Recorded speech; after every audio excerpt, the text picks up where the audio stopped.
Levítico, capítulo 14. A lei acerca do leproso depois de sarado. Disse o Senhor a Moisés: Esta é a lei do leproso no dia da sua purificação, quando for levado ao sacerdote. O sacerdote irá para fora do arraial e o examinará. Se a praga da lepra estiver curada, o sacerdote ordenará que, por aquele que deve ser purificado, se tragam 2 aves vivas e limpas, madeira de cedro, carmesim e hisopo. Mandará também que se imole uma ave num vaso de barro, sobre águas correntes.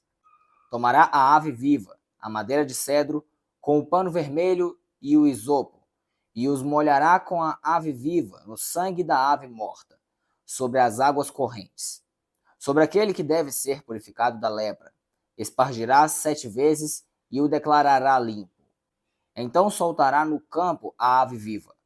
Aquele que deve ser purificado lavará as suas vestes, rapará todos os seus pelos e se lavará com água. Assim será limpo. Depois entrará no arraial, mas ficará fora da sua tenda por 7 dias. Ao 7º dia, rapará o cabelo, a cabeça, a barba, as sobrancelhas e o restante do seu pelo.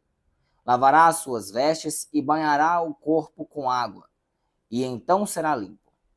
No 8º dia, tomará 2 cordeiros sem defeito, uma ovelha sem defeito de 1 ano, 3/10 de um efa de flor de farinha para a oferta de cereais amassada com azeite e uma caneca de azeite.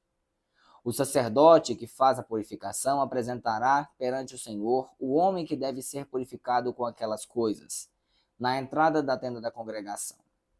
Então o sacerdote tomará um dos cordeiros e o oferecerá como oferta pela culpa, com a caneca de azeite.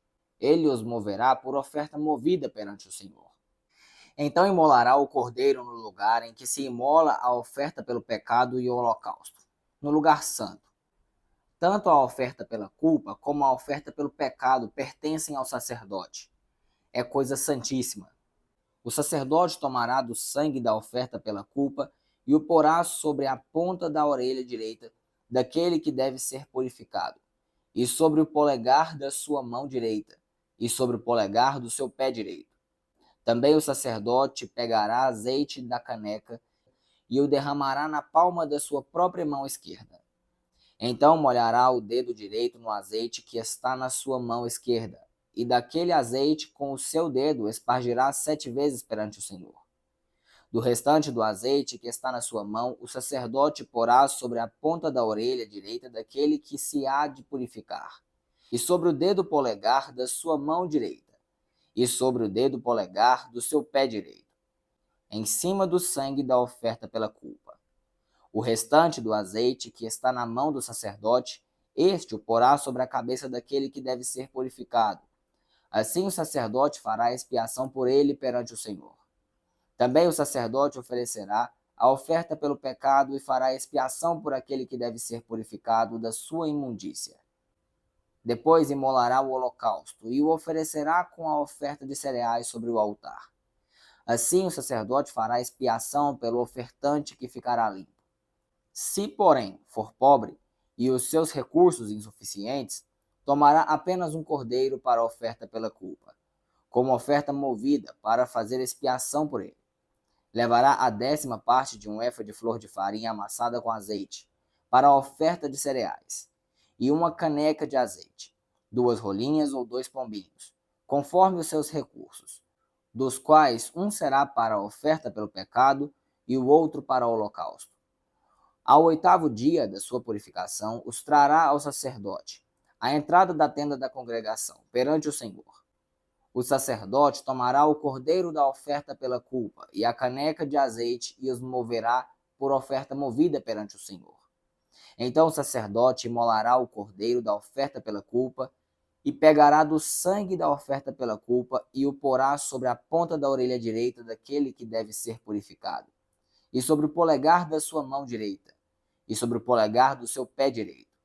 Também o sacerdote derramará do azeite na palma da sua própria mão esquerda, e com o dedo indicador direito espargirá o azeite 7 vezes perante o Senhor. Do azeite que tem na mão, porá na ponta da orelha direita daquele que deve ser purificado, no polegar da sua mão direita e no polegar do seu pé direito, no mesmo lugar em que pôs o sangue da oferta pela culpa.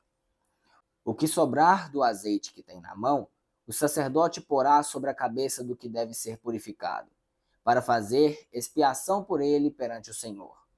Depois oferecerá uma das rolinhas ou um dos pombinhos, conforme os seus recursos. Será um para a oferta pelo pecado e o outro para holocausto, além da oferta de cereais. Assim o sacerdote fará expiação por aquele que deve ser purificado perante o Senhor. Esta é a lei daquele em quem está a praga da lepra, cujos recursos são insuficientes para a sua purificação.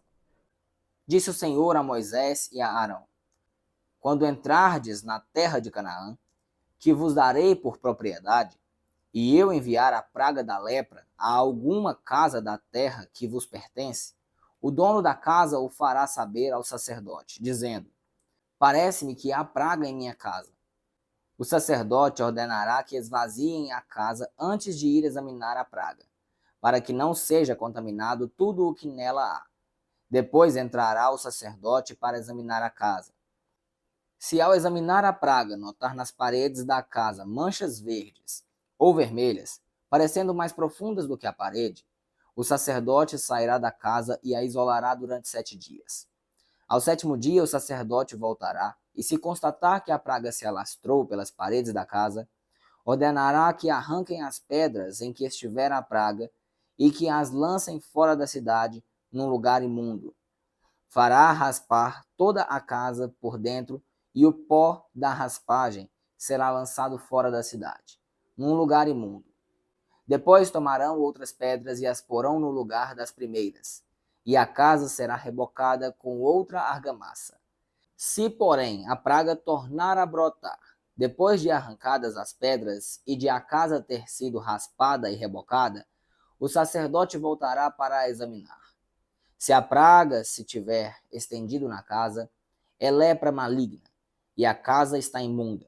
Portanto, será demolida a casa com as suas pedras, a sua madeira, como também todo o reboco, e tudo será levado para fora da cidade, a um lugar imundo. Aquele que entrar na casa em qualquer dia em que estiver fechada, será imundo até a tarde. Também o que dormir ou comer em tal casa, lavará as suas vestes. Se, porém, ao entrar na casa o sacerdote notar que a praga não se estendeu nela, depois de ter sido rebocada, declarará a casa limpa, porque a praga está curada. Para purificar a casa, tomará 2 aves, madeira de cedro, pano vermelho e hisopo. Imolará uma ave num vaso de barro sobre águas correntes. Então tomará a madeira de cedro, o hisopo, o pano vermelho e a ave viva, e os molhará no sangue da ave morta e nas águas correntes, e espargirá a casa 7 vezes. Assim purificará aquela casa com o sangue da ave, com as águas correntes, com a ave viva, com a madeira de cedro, com o hisopo e com o pano vermelho. Então soltará a ave viva para fora da cidade, para o campo aberto. Assim fará expiação pela casa, e ela será limpa. Esta é a lei referente a toda sorte de praga de lepra, de sarna, da lepra dos vestuários e das casas, do inchaço, da erupção e das manchas lustrosas, para determinar quando qualquer coisa é limpa ou imunda. Esta é a lei da lepra. E essa leitura foi feita na Bíblia Thompson, tradução Almeida, edição contemporânea. Não se esqueça de se inscrever no canal, curtir, comentar e compartilhar com um amigo que também vai gostar desse conteúdo. Eu te vejo no próximo capítulo.